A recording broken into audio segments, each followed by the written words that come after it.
Welcome to True Crime Story, where we explore the darkest corners of human behavior and the relentless pursuit of justice. I'm your host, and today we're diving into a case that shocked a quiet community and left investigators puzzled for months. Before we begin, we want to issue a content warning. Today's episode contains descriptions of violence and criminal behavior that some listeners may find disturbing. This podcast is created for educational purposes only, and we in no way condone or encourage any of the activities described. That's right. What you're about to hear is a true account of real events. But please remember that true crime stories involve real victims and real suffering. We approach these stories with respect for those affected.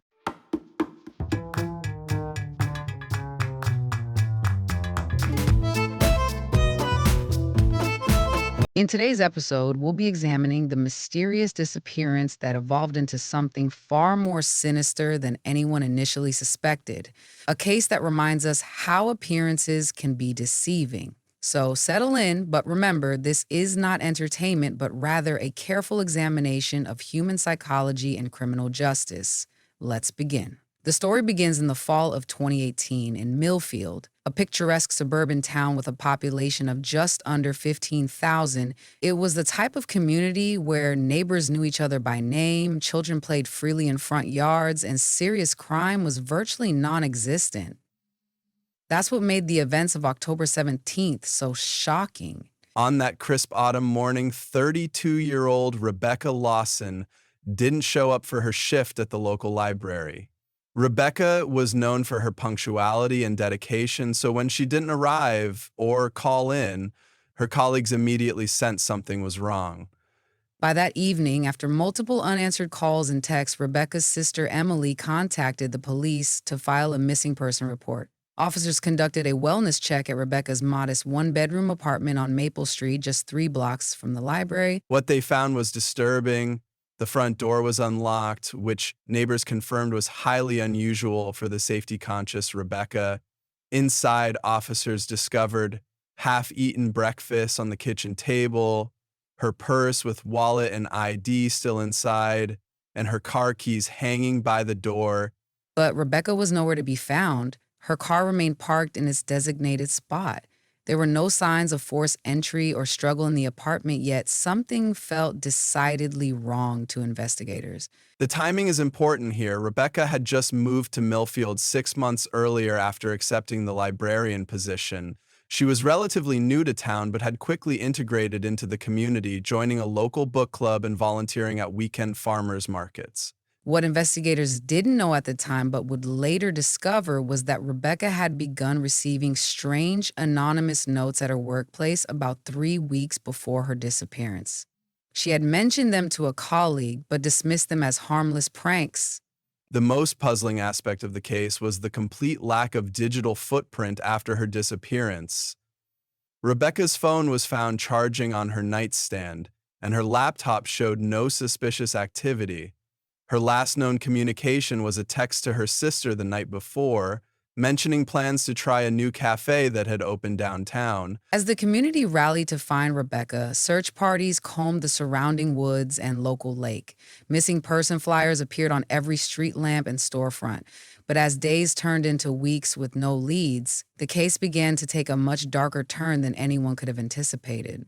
To understand what made Rebecca Lawson's disappearance so devastating to the community, we need to understand who she was as a person. Rebecca wasn't just the town's newest librarian, she was a beacon of warmth and intelligence to everyone who knew her. Rebecca grew up in Fairhaven, about 2 hours from Millfield.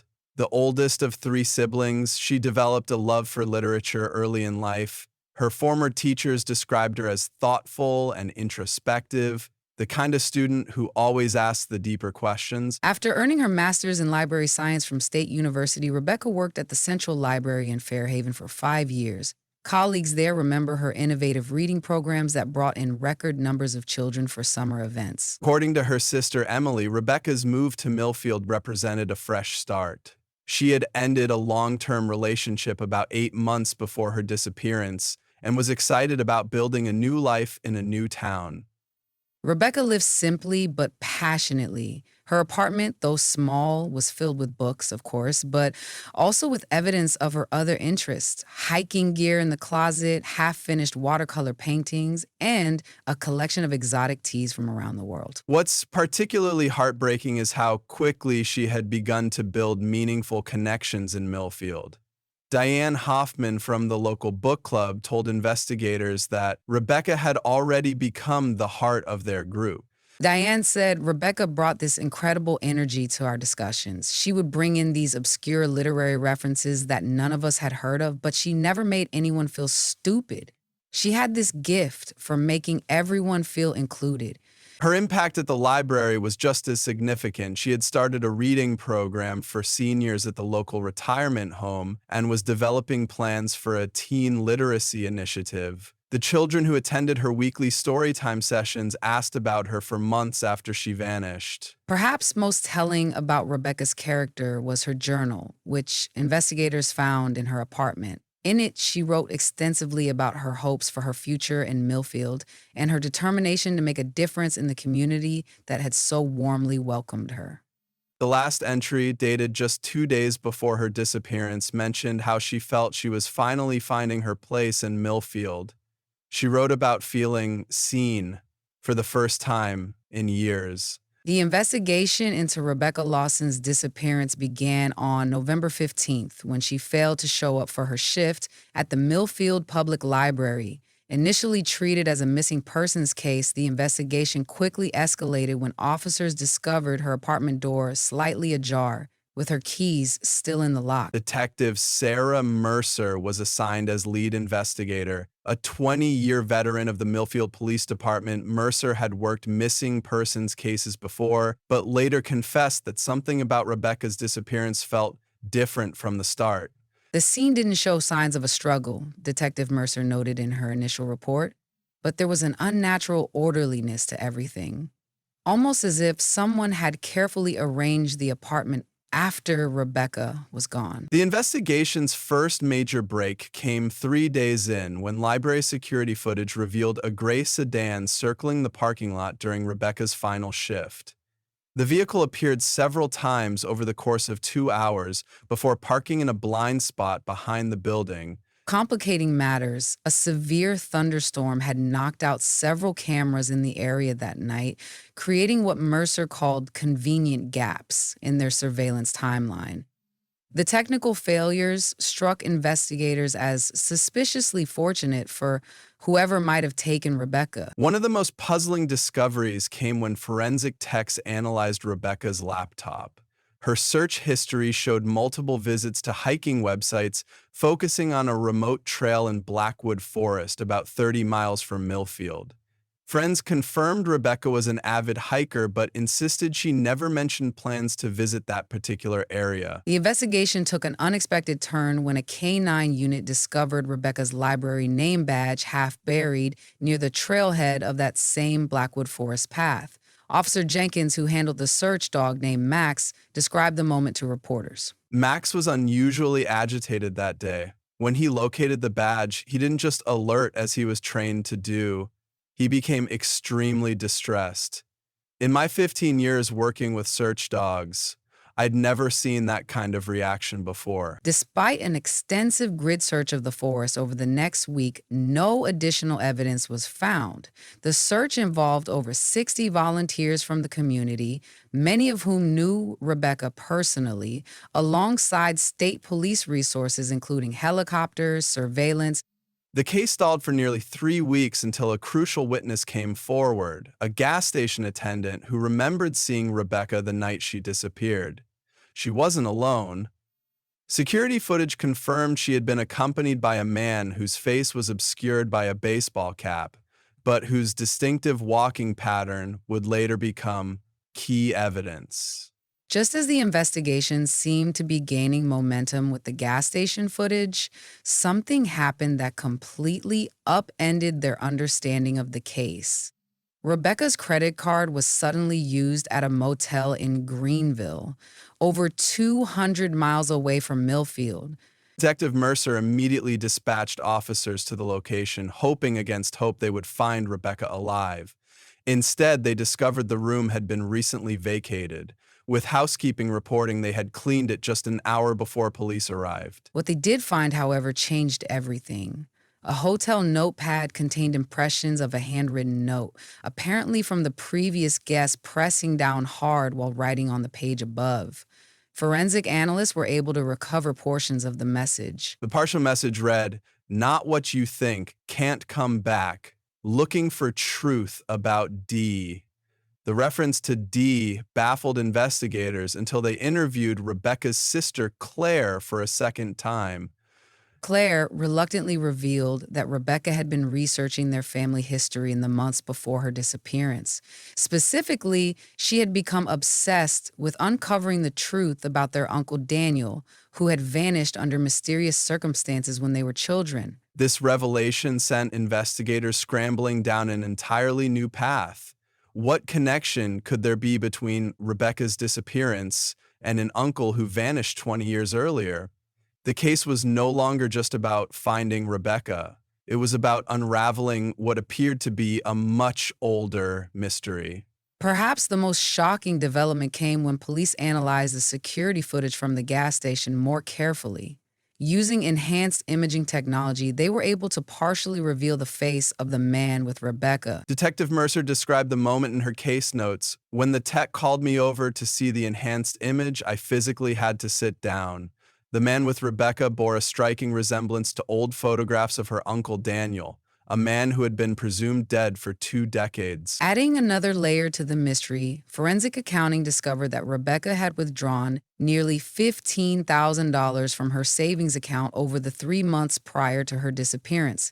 The withdrawals were all in cash, making them impossible to trace. The case that had begun as a potential abduction was now looking increasingly like Rebecca might have disappeared voluntarily, possibly to meet a man who could be her long-lost uncle. But this left investigators with even more troubling questions about why she would leave so suddenly and under such mysterious circumstances. After that stunning revelation about Rebecca's possible connection to her uncle Daniel, the investigation took on an urgency like never before. Local police coordinated with federal agencies to expand the search, now looking for 2 people who might not want to be found. 3 weeks after Rebecca's disappearance, authorities received a call from a ranger at Blackwater National Forest. A woman matching Rebecca's description had been staying at a remote cabin rental for nearly a week. The ranger became suspicious when he noticed she seemed anxious whenever other visitors came near. Detective Mercer and a team of officers descended on the cabin within hours. They approached cautiously, unsure if they were dealing with a victim, a runaway, or something more complicated. When they entered the cabin, they found Rebecca alone, surrounded by stacks of old photographs, newspaper clippings, and handwritten journals. She was physically unharmed, but emotionally distraught. The truth, as Rebecca eventually revealed during her formal statement, was both simpler and more complex than anyone had imagined. Her uncle Daniel hadn't died 20 years ago. He had gone into hiding after uncovering evidence of financial crimes involving several powerful local businessmen in Millfield. One of those businessmen was Rebecca's own father. Daniel had contacted Rebecca months earlier, sharing evidence that her father had been involved in a money laundering scheme that had resulted in the death of an associate. The man's death had been ruled accidental at the time. Rebecca had withdrawn the cash to help Daniel gather final pieces of evidence before they both planned to go to the FBI. The night of her disappearance wasn't an abduction. It was a planned meeting that went wrong when they realized they were being followed. As for the D in the note, it wasn't referring to Daniel at all, but to documents that proved the crimes. Rebecca had separated from Daniel when they feared they were being tracked, taking different routes to their meeting point at the cabin. In the aftermath, Rebecca's father and 2 other prominent Millfield businessmen were arrested and charged with financial crimes and conspiracy to commit murder. Daniel emerged from hiding to testify, finally able to reclaim his identity after 2 decades in the shadows. The case ended with guilty pleas from all 3 defendants, though many in the town still struggled to reconcile the respected community leaders they thought they knew with the criminals exposed through Rebecca and Daniel's efforts. And that brings us to the resolution of what became known in Millfield as the Shadow Conspiracy. A case that began as a mysterious disappearance ultimately exposed decades of financial corruption and even murder hidden beneath the veneer of small town respectability. What stands out most to me about this case is how appearances can be so deceiving. Rebecca wasn't a victim in the traditional sense.